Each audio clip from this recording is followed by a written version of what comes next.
पाहतोय मित्रांनो, आमच्या काळामध्ये अनेक मित्र आम्ही जोडत होतो, संध्याकाळी एकमेक एकत्र येत होतो, चर्चा करत होतो एखाद्या विषयावर. पण आज आपण पाहतोय चर्चा पूर्ण थुंकत चाललेली आहे. एखाद्या विषयावर आपण आपलं मत मांडू शकत नाहीये.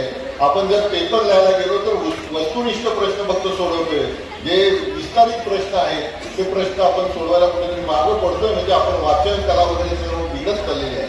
विद्यार्थी मित्रांनो, आता मी मध्ये पाहतोय की या ठिकाणी ज्यावेळेस आपल्याला काही ऐकायचं असेल तर ऐकण्याची पण क्षमता आपल्याजवळ ठेवली पाहिजे. जर ऐकलं तरच तुम्ही पुढे जाणार आहात. भविष्यामध्ये यातूनच एखादा विजय भटकर सारखे शास्त्रज्ञ या ठिकाणी बनू शकतात. आणि आपल्याला या ठिकाणी एवढंच सांगू इच्छितो की बौद्धिकदृष्ट्या आपण सक्षम होत चाललेलो आहोत, पण शारीरिकदृष्ट्या पाहत असता भारताचं जर वयोमान पाहिलं तर पूर्वी लोक 104, 105, 110 वर्ष जगत होती. पण आज आपण पाहतोय की आज 30-40 वयाच्या वयोगटामध्ये पण हार्ट अटॅकचं प्रमाण वाढलेलं आहे. याचं कारण काय आहे तर सर्व विद्यार्थी मित्रांनो, आपल्याला एक शब्द आवडतो फास्ट. एमएसटी फास्ट हा शब्द जास्त आवडतोय. आपण इथून लोकलला जरी गेलो तरी ट्रेन आपण इंडिकेटरवर पाहतो की फास्ट ट्रेन कोणती आहे.